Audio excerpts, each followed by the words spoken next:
Hola, ¿me escuchan?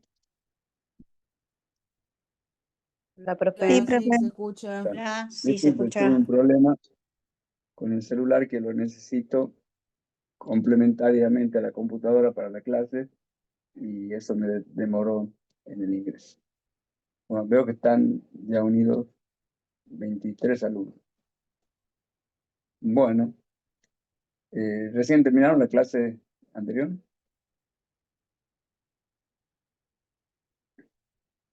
Sí. Perfecto. Bien. Hace 30 minutos. ¿Hace cuánto? Unos 30 minutos. Unos 30 minutos. Bueno, muy bien. Bueno, en la clase de hoy vamos a ver un segundo.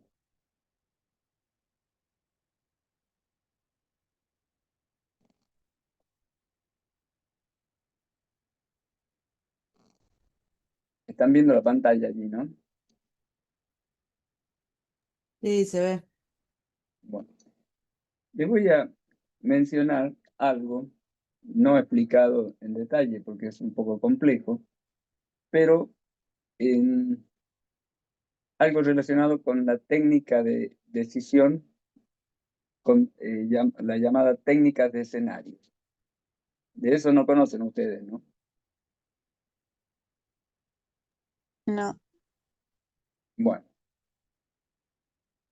habíamos visto en las clases, cuando hablaba de planificación, que la planificación, ya según les expliqué y creo que tienen claro, es una proyección que uno hace a futuro de acciones que van a permitir llegar a un determinado objetivo.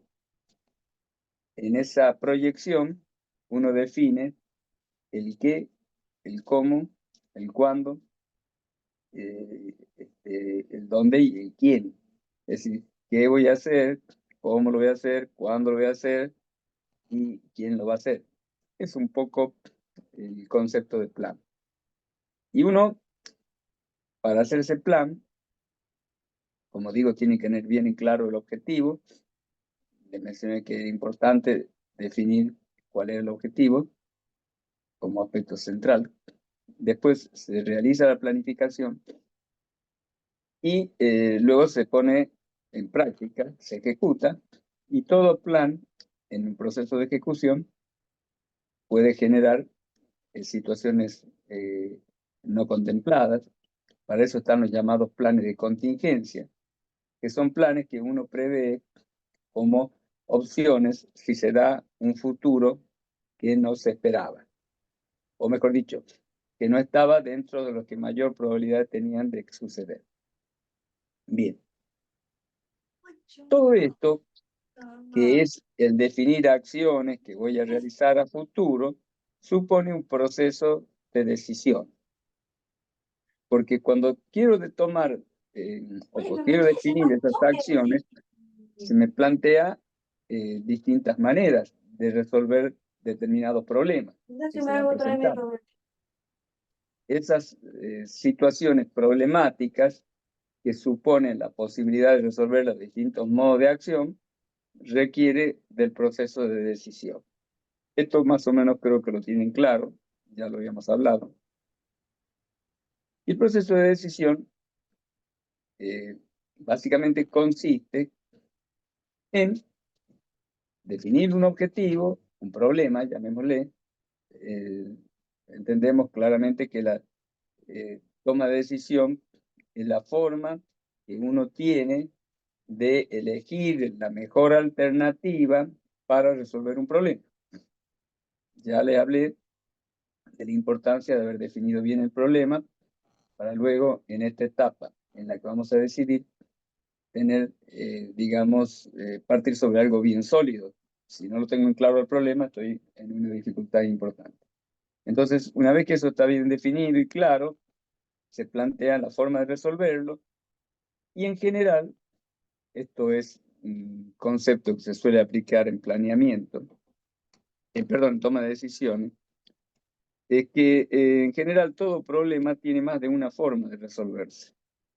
Cuando uno no ve más que una sola forma, se dice que normalmente uno no lo ha estudiado suficientemente al problema.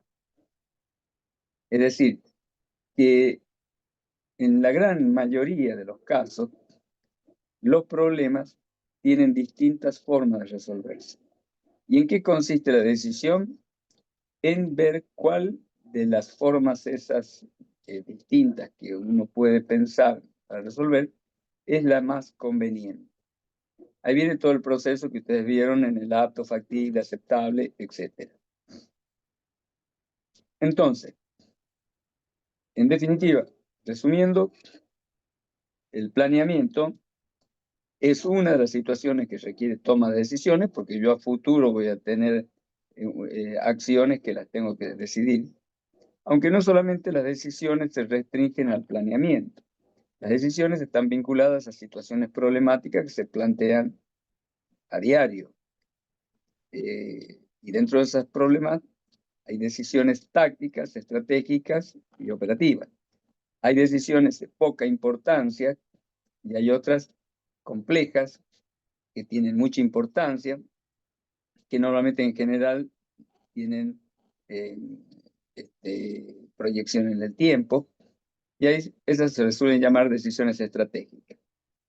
Bien, entonces, el tema de las tomas de decisión, en esencia, consiste primero en desarrollar alternativas. Esas alternativas son modos posibles que uno concibe para resolver el problema. ¿De acuerdo? Ahí viene lo que yo les decía, que en general se tiene que pensar que todo problema tiene más de una forma de resolverse, y ahí vienen las distintas alternativas que uno desarrolla. Y ahí se aplica un poco el tema del apto, factible y aceptable, ¿cierto? Bien. Nos quedamos entonces, nos concentramos en lo que es la toma de decisión. En esencia, la toma de decisión es, ante un problema, para resolverlo, desarrollar alternativas posibles que lo resuelvan y luego hacer un proceso de elección de la mejor alternativa. Ese proceso precisamente es el proceso decisorio. ¿Se entiende? Bien. Esto es para contextualizar el tema de la decisión. Recuerden que la decisión es para resolver un problema, y el problema es algo subjetivo que tiene a las personas como protagonistas o a las instituciones, y lo que supone o lo que implica un problema es una situación en la realidad que no es funcional a lo que yo quiero. ¿De acuerdo? Recuerden que yo les ponía el ejemplo del médico, recibe un paciente que está enfermo. Entonces, ¿qué es lo que el médico en su tarea médica, pretende? Modificar esa realidad de ese paciente y llevar a un estado de mejoría, ya sea sanando o mejorando esa situación.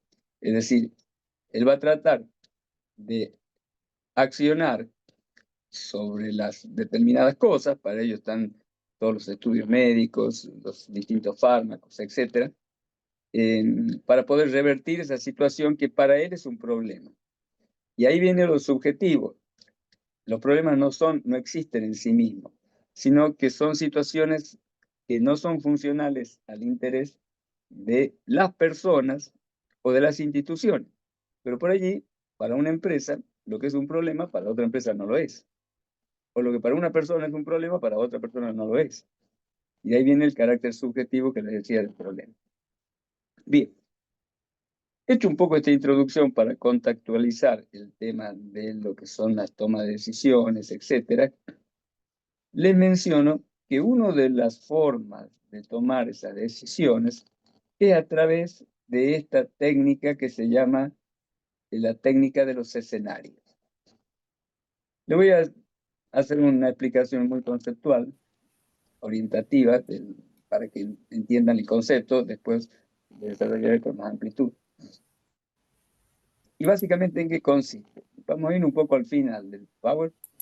cosa que se entienda el fin del objetivo, el fin del método, y luego vemos el proceso. Cuando nosotros vamos a tomar una decisión, acá ven ustedes lo que se llama matriz de decisión. Y esta es la matriz que se utiliza en técnica de escenario. ¿Por qué se llama matriz? Se llama matriz a un ordenamiento cualquiera de filas y columnas. Acá tiene filas y acá tiene columnas.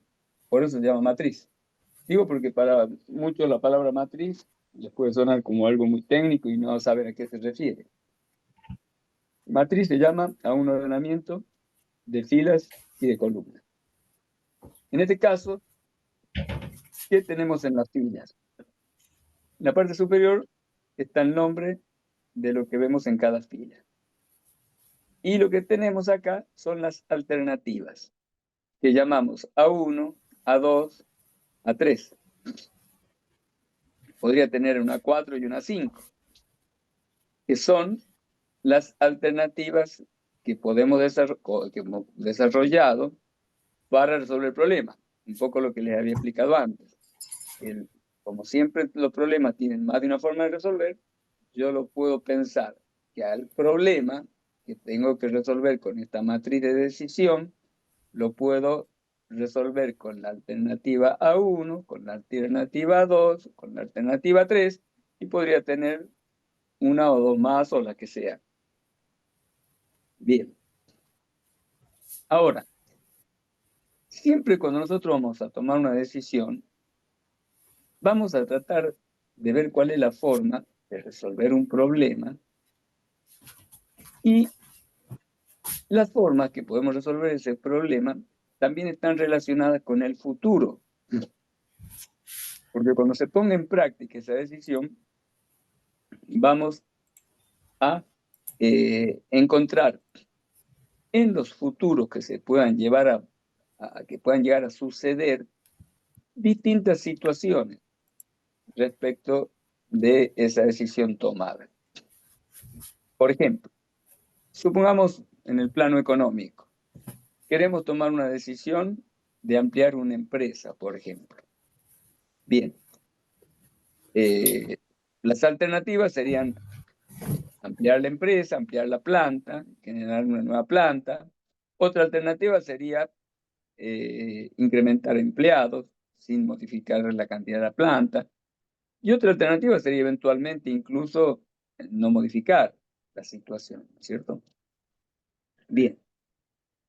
Ahora, se pueden dar distintos futuros que para el ejemplo que les acabo de dar, de modificar una planta, se lo voy a mencionar para que se entienda.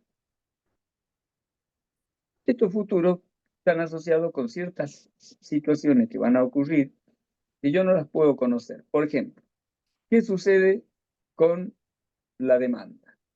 Supongamos, yo tengo la alternativa de ampliar una planta y yo tengo un futuro posible, acá vemos distintos futuros posibles, F1, F2, F3, y podríamos imaginar un futuro en donde la demanda se amplía, la demanda de ese producto, y se amplía, supongamos, en un nivel alto.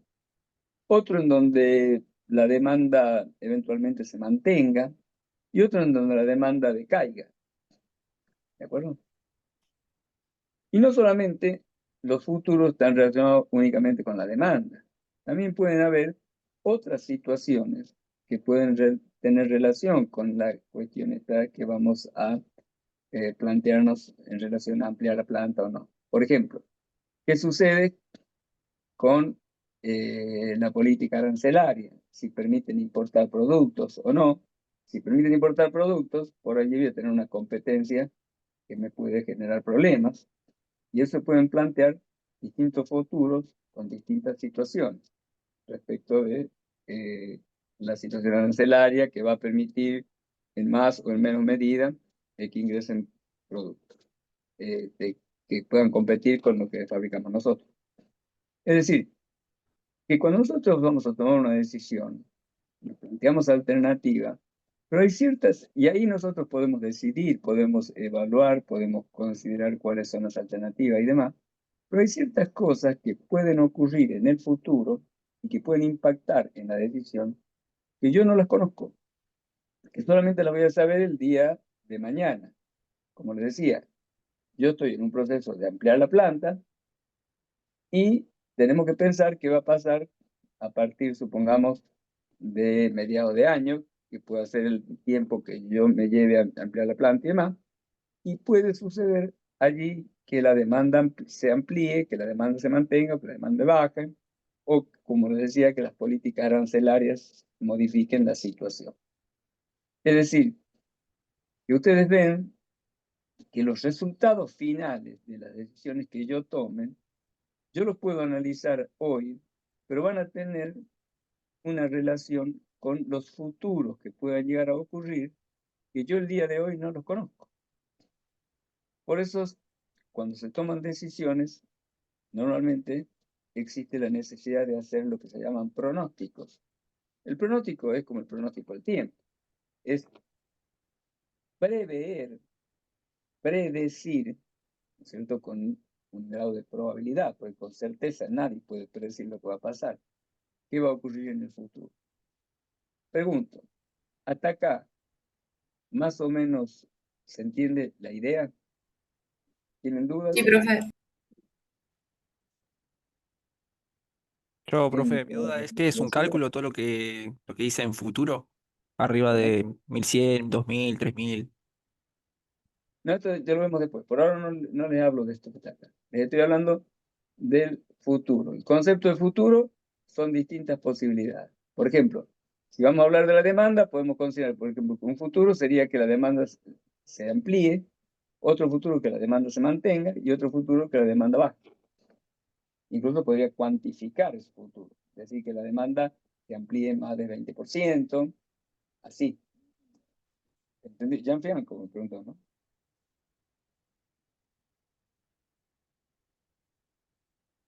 El que me consultó, la respuesta le satisface, ¿lo entiende?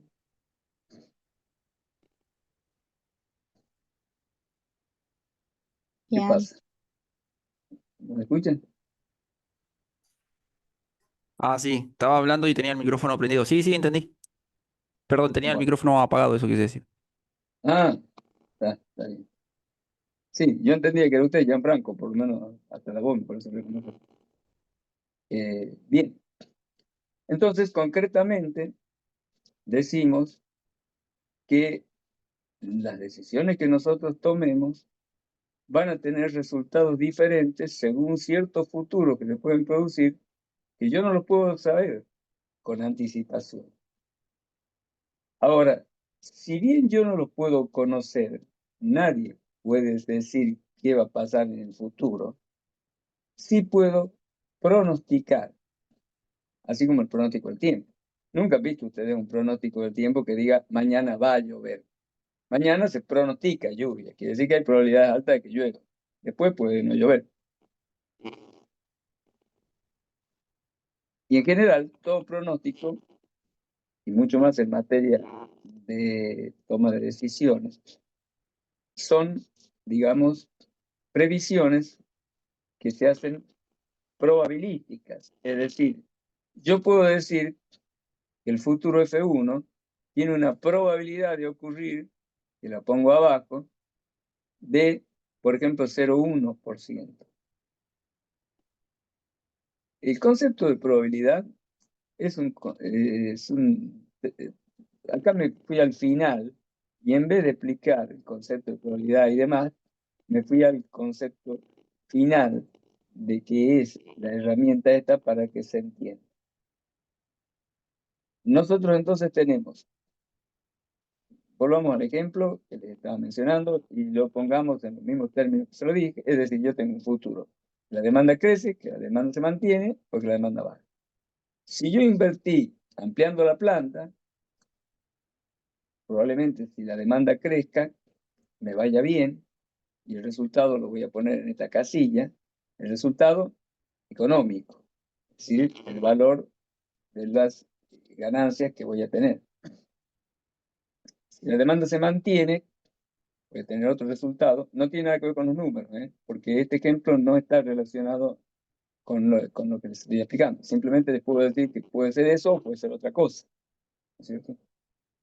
Entonces, yo tengo distintos futuros que se llaman escenarios. Por eso la técnica se llama escenario. Por eso ustedes habrán escuchado, y si no, se tienen que familiarizar con ese comentario de que nos tenemos que plantear distintos escenarios. Cuando ustedes van a tomar una decisión y dicen que se van a plantear distintos escenarios, lo que ustedes se tienen o están queriendo decir con eso, están pensando en distintas situaciones futuras que se puedan dar, a la que llama precisamente escenario. Y esa es la esencia del concepto de toma de decisión con técnicas de escenario. Es decir, hay distintas situaciones que se pueden dar a futuro, que yo no las sé, pero que pronostico, y el pronóstico es en base a conocimiento. ¿Quién hace pronóstico? El pronóstico de tiempo lo hacen los meteorólogos. Y el pronóstico en materia económica lo hacen las consultoras o las personas preparadas. No cualquiera va a hacer un futuro, va a calcular un futuro que la demanda se amplía o no, sino que tiene que ser alguien que conozca bien del tema, del mercado, y que pueda hacer una valoración de ese futuro en cuanto a la probabilidad de que ello ocurra. Porque esa probabilidad y esa valoración que hace esa persona es una valoración subjetiva, no está escrita en ningún lado. En ningún lado dice qué va a pasar en el futuro. Es la persona que hace el análisis en base a su conocimiento que le asigna a determinados futuros determinadas probabilidades. La reunión se va a terminar en 10 minutos. Nos volvemos a conectar un segundo, un ratito, para completar el concepto del tema que estoy explicando. ¿De acuerdo? Puede suceder, cuando se corte la reunión, que el sistema me pida 10 minutos de espera, porque la plataforma Zoom así lo exige. O sea, se tienen que volver a conectar. Yo le voy a enviar un mensaje a través de Brisa para que le diga si vamos a esperar o no los 10 minutos. Eso que normalmente me lo suele pedir la plataforma. Bueno. Bien. De acuerdo. ¿Cómo? De acuerdo, profe. Perfecto. Bueno. Entonces, decíamos que tenemos distintos futuros que nosotros, me refiero a nosotros, la persona especializada, la persona que está tomando la decisión, que se supone que es un conocedor de la problemática de la que está tratando. Por ejemplo, si vamos a hablar de futuro que se amplíe o no la demanda, y yo le voy a asignar probabilidades, claramente que tiene que ser una persona conocedora del mercado y conocedora digamos, de la comercialización del producto de que se trata, etc. ¿Se entiende? Así como yo, o ustedes saben, que el que pronostica el tiempo es un especialista, un meteorólogo, estos pronósticos que se hacen en ciencia de la administración suelen ser consultoras o personas dentro de la organización que tienen conocimiento, un buen conocimiento del problema, como para poder realizar tanto la definición de qué futuros se pueden dar, como también la asignación de probabilidades de ocurrencia a esos distintos futuros. El concepto de la técnica de decisión es que esos futuros que yo analizo, en su totalidad, tienen que considerar la totalidad de futuros posibles. Para que eso ocurra, la probabilidad sumada tiene que dar 1. Es decir, en el caso que yo le di, claramente sí se cumple. Yo puedo pensar que la demanda se amplía, que la demanda se mantiene o que la demanda baja. Y no me queda otra posibilidad. Entonces yo le asigno un futuro a cada una de esas tres probabilidades, a estos tres futuros, y no me queda ningún futuro no considerado. Es decir, la suma de los tres futuros tiene que dar certeza. Y para que dé certeza, la suma de las probabilidades tiene que ser igual a 1. La probabilidad es un número que varía entre 0 a 1. 0 es la certeza de que el futuro no ocurre, y 1 es la certeza que el futuro ocurre. Entonces, la probabilidad de 0,1 del futuro 1 más 0,3 del futuro 2 más 0,6 del futuro 3 me da 0,1 más 0,3, 0,4 más 0,6, 1. Cumple la condición que le dije. Es decir, que los 3 futuros constituyan el total de los escenarios posibles. ¿Hasta acá se entendió? Sí, profe. Bien. Sí, sí. Bueno. Y acá vienen, como esto es un ejemplo muy genérico, que yo lo he puesto con números que no tienen relación, porque además no les dije cuál es el futuro F1, el futuro F2, les estoy explicando el concepto. Este número que va dentro de esta matriz es el resultado económico si yo tomo la decisión, la alternativa A1 y ocurre el futuro F1, que tiene una probabilidad de 0,1. Si se da que para la alternativa A1 el futuro que sería de F1, el resultado económico de la empresa va a ser este que está acá. ¿Se entiende?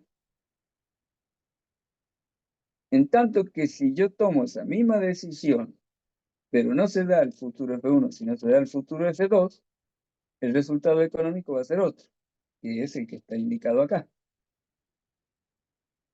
Y si ocurre el tercer futuro, en lugar del 1 y el 2, y yo tomé la alternativa 1, el resultado económico va a ser este que está acá. Le vuelvo a mencionar que esto es muy genérico, no está referido a un problema en particular. Hablamos futuro F1, F2, no decimos de qué se trata, tampoco digo de qué se tratan las alternativas, por eso los números están puestos en forma, digamos, no responden a un problema concreto. Si yo acá hubiera planteado, por ejemplo, que la alternativa 1 es, supongamos, invertir cierta plata ampliando la planta, hasta un Profe, cierto disculpe, nivel. lo escucho profe, lo escucho cada vez más lejos. No sé si me pasa a mí o a los compañeros también, pero lo escucho cada vez más lejos. ¿Ahora me escucha mejor? Sí, ahora sí. Bien. Bueno, les decía que según, digamos, las alternativas que yo tome y los futuros que sucedan, voy a tener un resultado económico. Si la alternativa 1 hubiese sido generar una inversión importante en la planta y se produce una demanda que crece, probablemente tenga ganancias y va a ser un buen resultado. Ahora, si se mantiene, va a ser otro, y si se baja, por allí voy a tener una condición no deseada, digamos, y el resultado no va a ser bueno. Vuelvo a mencionarle que estos números no responden al problema que yo les estoy mencionando. Bien, de la misma manera, hay otras alternativas que yo puedo plantear. Vuelvo al caso del ejemplo, si es ampliar la planta, ampliarla invirtiendo tanto, invirtiendo menos, o no invirtiendo, o invirtiendo un poco menos todavía, en fin, distintas condiciones que yo pueda pensar como alternativas. Y cada una de esas alternativas, con cada uno de los futuros, va a dar un resultado económico distinto. La alternativa 2 con el futuro F1 me da este resultado, que está en la casilla que une a la fila A2 con el futuro, con la columna de la futuro F1. Y si ocurre el futuro F2, se va a dar esta situación. Y si ocurre el F3, este. Es decir, que cada uno de estos números que se encuentran dentro de esta matriz son el resultado económico de la conjunción de ocurrencia de la alternativa que yo decidí con el futuro que se da. Si es A1, F1, este es el resultado. Si es A1, F2, este es el resultado. Y así ponemos todos los resultados. Obviamente que yo lo pongo a todos porque no sé cuál va a ocurrir. Pero yo puedo sí valorar qué resultado económico voy a tener con cada alternativa y con cada futuro que yo consideré. ¿Se entiende? Sí, se entiende. Bien. Profe, consulta, o sea, de cada escenario, ¿eso nosotros tenemos como una fórmula para aplicarlo o para irlo viendo o de dónde se sacan esos datos? No, no hay fórmula. Se llaman escenarios a los distintos futuros posibles. Y la palabra o el concepto de escenario es que esos futuros pueden tener más de una variable. Por ejemplo, yo acá digo que el futuro es que la demanda se amplíe, pero también puede ser que el futuro incluya que la demanda se amplíe y que se permita la importación. Y que la demanda no se amplíe y que no se permita la importación. Y, o sea, yo puedo incorporar más de una variable en la definición de ese futuro. Por eso se llama escenario, porque en un escenario usted ve más de una cosa junta. Y ese es el concepto de escenario. Por eso se llaman técnicas de escenario. Pero yo en principio se los planteo para futuros simples, vinculados a una sola variable. Por eso yo les estaba hablando de, por ejemplo, que la demanda crezca, que la demanda mantenga o que la demanda baje. ¿De acuerdo? Pero esas situaciones que son los futuros son los escenarios. O sea que yo, en este caso, tengo tres escenarios. Los tres escenarios son los tres futuros posibles. ¿Se entiende? Sí, Sí, profe. Bien. Fíjense que eh, voy a hacer un comentario, se me ocurrió, parece que es un poco aclarado. En general, si ustedes van al cine, no les resulta que les cuenten el final de la película porque le arruinan la película. En el caso de estos temas, cuando uno quiere desarrollar, ver al final de la película viene bien, porque permite entender después el desarrollo. Y por eso yo un poco me voy al final de la película y les explico un poco